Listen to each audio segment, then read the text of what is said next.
আসসালামু আলাইকুম। BD tasty Farzana কিচেনে সবাইকে ওয়েলকাম। সবাই কেমন আছেন? আজ আমি আপনাদের সাথে শেয়ার করব অনেক উপকারী একটি রেসিপি, কচুরলতি। কিভাবে রান্না করলে অনেক বেশি মজাদার ও সুস্বাদু হবে, পরিবারের সবাই মজা করে খাবে। কারণ কচুরলতি একটা পুষ্টিকর সবজি, এটা আমাদের খাদ্যের তালিকায় রাখা দরকার। কচুরলতিতে ফাইবার আছে আর চোখের জন্য অনেক উপকারী সবজি, রক্তের হিমোগ্লোবিনের জন্য অনেক উপকারী। কচুরলতি সুস্বাদু ও পুষ্টিকর। চলুন তাহলে জেনে নিচ্ছি আজকের মজাদার রেসিপিটি আমি কিভাবে তৈরি করছি। সেই রেসিপিটি আপনাদের সাথে শেয়ার করব। এখন এখানে দিয়ে দিচ্ছি আমি 1/3 কাপ রান্নার রেগুলার সয়াবিন তেল, সাথে দিয়ে দিচ্ছি 1/2 কাপ পরিমাণ পেঁয়াজ কুচি। পেঁয়াজটাকেও সামান্য পরিমাণ একটু ভেজে নিচ্ছি।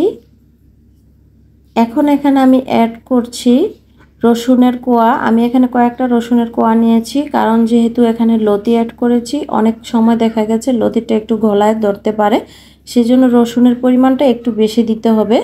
আর এখানে দিয়ে দিচ্ছি আমি 1.5 চা চামচ পরিমাণ আদা রসুনের পেস্ট। আদা রসুনের পেস্ট দিয়েও আমি খুব ভালোভাবে ভেজে নিচ্ছি, কারণ আদা রসুনের কাঁচা একটা ফ্লেভার থাকে, সামান্য একটু ভেজে নিলে কাঁচা ফ্লেভারটা চলে যাবে। আর স্বাদ অনুযায়ী লবণ অ্যাড করেছি, সামান্য একটু ভালোভাবে ভেজে নিয়েছি, আপনার স্ক্রিনে লক্ষ্য করুন। এখন এখানে আমি দিয়ে দিচ্ছি ধুয়ে রাখা চিংড়ি মাছ। চিংড়ি মাছটা দিয়ে একইভাবে 2 থেকে 3 মিনিটের মতো ভেজে নিব।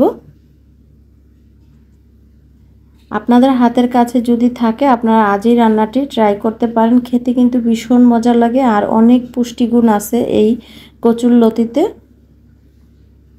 এখন এখানে আমি অ্যাড করছি সামান্য পরিমাণ একটু পানি, কারণ যেহেতু এখানে গুঁড়া মশলা অ্যাড করব।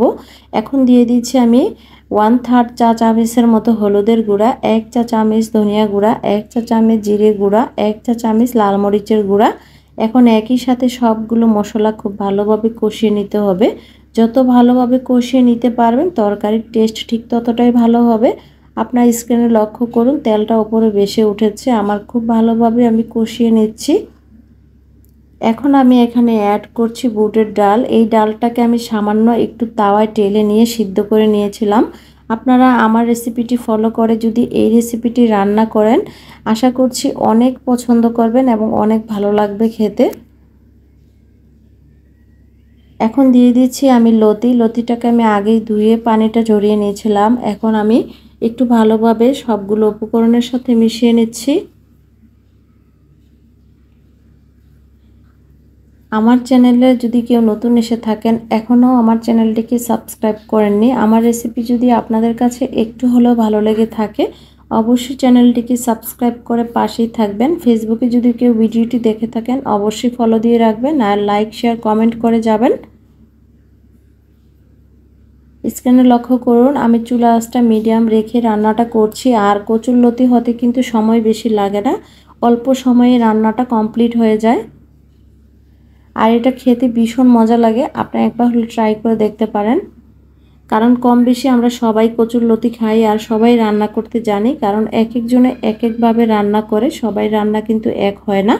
তবে আমি যেভাবে রান্না করেছি সেই রেসিপিটি আমি আপনাদের সাথে শেয়ার করেছি, খুব সহজভাবে দেখানোর চেষ্টা করেছি। আমি জানি না আপনাদের কাছে কেমন লেগেছে, যদি ভালো লেগে থাকে অবশ্যই কমেন্ট করে জানাবেন। আর কী ধরনের রেসিপি আমার কাছে দেখতে চান অবশ্যই আমাকে কমেন্ট বক্সে কমেন্ট করে জানাবেন, আমি সেটা শেয়ার করার চেষ্টা করব। এখন এখানে আমি দিয়ে দিচ্ছি 2 কাপ পরিমাণ পানি, কারণ কচুরলতিতে বেশি পানি দেওয়ার কোনো প্রয়োজন নেই, কারণ বেশি পানি দিতে গেলে কচুরলতিটা ছুটে ছুটে আসবে, খেতে ভালো লাগবে না। কারণ কচুরলতি রান্না করতে বেশি সময় লাগে না। আমি এখন এটা ডেকে রান্না করে নিচ্ছি 5 মিনিটের মতো। আমার এই রেসিপিটি যদি আপনাদের কাছে একটু হলেও ভালো লেগে থাকে অবশ্যই রেসিপিটিকে ফ্রেন্ডস অ্যান্ড ফ্যামিলির সাথে বেশি বেশি করে শেয়ার করে দিবেন। আর এখানে আমি 5-6টা কাঁচামরিচ দিয়েছি সামান্য একটু ফ্লেভারের জন্য, কারণ জালের জন্য যদি কেউ দিতে চান তাহলে কাঁচামরিচটা কেটে দিবেন। আর এখানে আমি দিয়ে দিচ্ছি কিছুটা ধনেপাতা। আপনারা তরকারির কালার দেখে নিশ্চয়ই বুঝতে পারছেন তরকারিটা কেমন হতে পারে, ভীষণ মজা হয়েছিল খেতে। আপনারা একবার হলো ট্রাই করে দেখতে পারেন। আজ এই পর্যন্তই, নতুন কোনো রেসিপি নিয়ে অন্য কোনো দিন আবার চলে আসবো। সবাই ভালো থাকবেন, সুস্থ থাকবেন। আল্লাহ হাফেজ।